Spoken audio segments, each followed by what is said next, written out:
এসেছিলেন বিশ্বমানের একজন খেলোয়াড়, নামটি তাহার মেসি সাহেব। আরে নামটি তাহার মেসি সাহেব, কিন্তু সম্মান রাখতে পারেনি আর। এসেছিলেন বিশ্বমানের একজন খেলোয়াড়, যখন করে পাপ তখন ভিতরে ওঠে কাপ। তাদের জনগণকে টিকিট দিয়ে ভিতরে ঢুকালো, তারপর তৃণমূলের নেতা নেত্রীরা তাকে বগলে চেপে রাখলো। মানুষের সঙ্গে যে চিট করেছে, মানুষের টাকা নিয়ে বগল দাবা করে রেখেছে, তাইতে জনতা সবে খেপে গেল, তাইতে জনতা সবে খেপে গেল। ভাঙচুর যে হলো ভেতর, এসেছিলেন বিশ্বমানের একজন খেলোয়াড়। তোমরা তো আমারই সন্তান, আমি তো মামাটি মানুষের কথাই বলি, তোমরা সবাই শান্ত হও, আমি এসেছি। মুখ্যমন্ত্রী এসেছিলেন সেই খবর শুনতে পেয়ে, আবার নিজের বাড়ি চলে গেলেন গাড়িটি ঘুরাইয়ে। ভাইরে গাড়িটি ঘুরাইয়ে। মুখ্যমন্ত্রীর সেদিন এখানে আসা উচিত ছিল, উনি পালিয়ে গেলেন কেন? ওরা মেসিকে নিল বার করিয়ে, ওরা মেসিকে নিল বার করিয়ে। আরে জনতার হৃদয়কে করে নাই বিচার, তাইতেই তো ভাঙচুর হলো মাঠের ভিতর।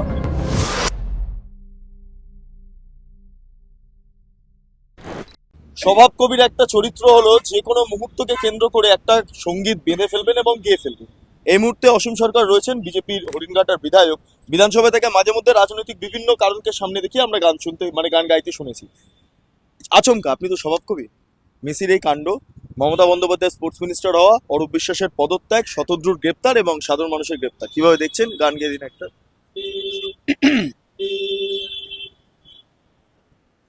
এসেছিলেন বিশ্বমানের একজন খেলোয়াড়, নামটি তাহার মেসি সাহেব। আরে নামটি তাহার মেসি সাহেব, কিন্তু সম্মান রাখতে পারেনি আর। এসেছিলেন বিশ্বমানের একজন খেলোয়াড়, তাদের জনগণকে টিকিট দিয়ে ভিতরে ঢুকালো, তারপর তৃণমূলের নেতা নেত্রীরা তাকে বগলে চেপে রাখলো। তাইতে জনতা সবে খেপে গেল, তাইতে জনতা সবে খেপে গেল। ভাঙচুর যে হলো ভেতর, এসেছিলেন বিশ্বমানের একজন খেলোয়াড়। মুখ্যমন্ত্রী এসেছিলেন সেই খবর শুনতে পেয়ে, আবার নিজের বাড়ি চলে গেলেন গাড়িটি ঘুরাইয়ে। ভাইরে গাড়িটি ঘুরাইয়ে। ওরা মেসিকে নিল বার করিয়ে, ওরা মেসিকে নিল বার করিয়ে। আরে জনতার হৃদয়কে করে নাই বিচার, তাইতেই তো ভাঙচুর হলো মাঠের ভিতর।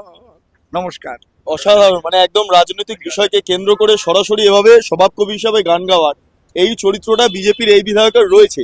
আচ্ছা, একটা বিষয়, এই বারবার এই সাধারণ মানুষকে গ্রেপ্তার করা হলো, তাদেরকে আটক করা হচ্ছে, শতদ্রুকে গ্রেপ্তার করা, অরূপ বিশ্বাসের এই পদত্যাগ, এই সবটা কি অনেক ক্ষেত্রে বলছে অনেকে আইওয়াশ, আপনি কি মনে করেন? আইওয়াশ ছাড়া আর কিচ্ছু নয়।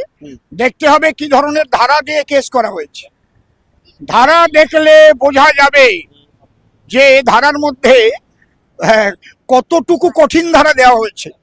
কারণ দু চারটা মানুষকে খুন করার চাইতেও বড় অপরাধ করেছে এরা।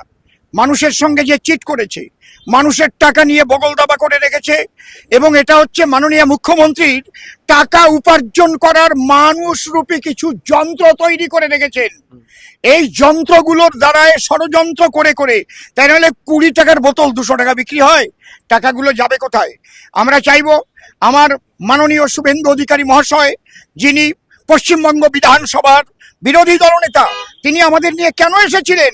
সরজমিনে তিনি দেখতে চেয়েছেন যে ঘটনাটা কি ঘটেছে। এটাকে মাননীয় মুখ্যমন্ত্রীর সেদিন এখানে আসা উচিত ছিল, উনি পালিয়ে গেলেন কেন?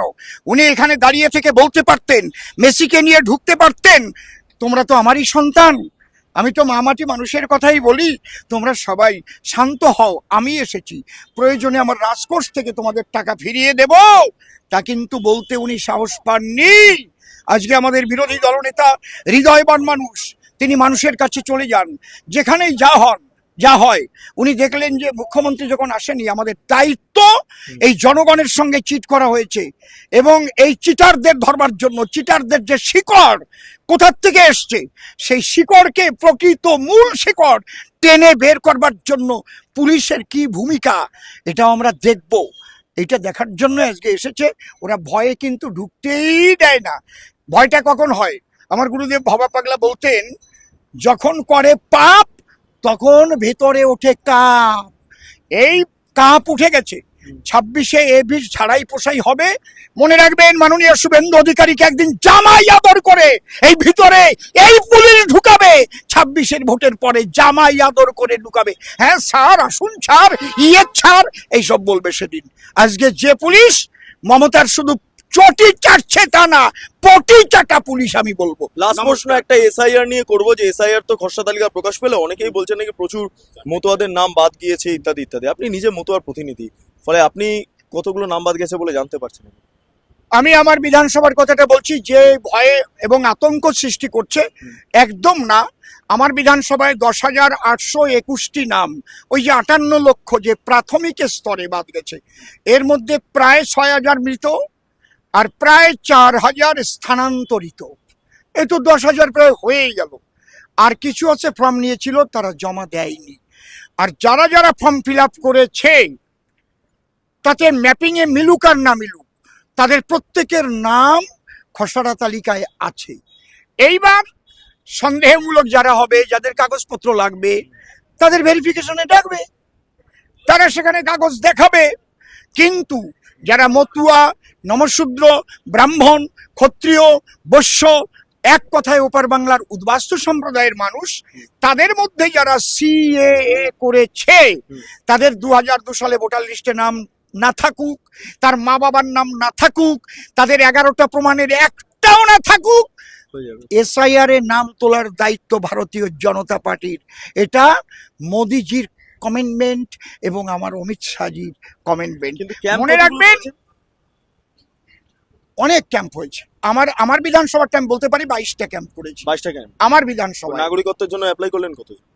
আমার বাড়ি থেকে 600-র উপরে হয়েছে এবং আমার এই গাড়ির মধ্যেই আছে প্রচুর 85টার মতো নাগরিক কার্ড আমার গাড়ির মধ্যে আছে। আর আমি তো আমার বিধানসভাটাই দেখছি। আর যেহেতু আমি পশ্চিমবঙ্গের রিফিউজি ছেলের কনভেনার, সব জেলারটাও আমাকে দেখতে হয়। সমস্ত জেলায় যেখানে যেখানে রিফিউজি অধ্যুষিত অঞ্চল আছে, প্রত্যেকটা জায়গা আমাদের ক্যাম্প হয়ে গেছে, কোনো ভয় নেই। এবং আমরা বলছি, অতি সত্বর যারা এখনো করো নাই, তারা সিএতে আবেদন করো, তাই নাহলে অনশনে গিয়ে মরো। ওই দিদিমাও বাঁচাতে পারবে না।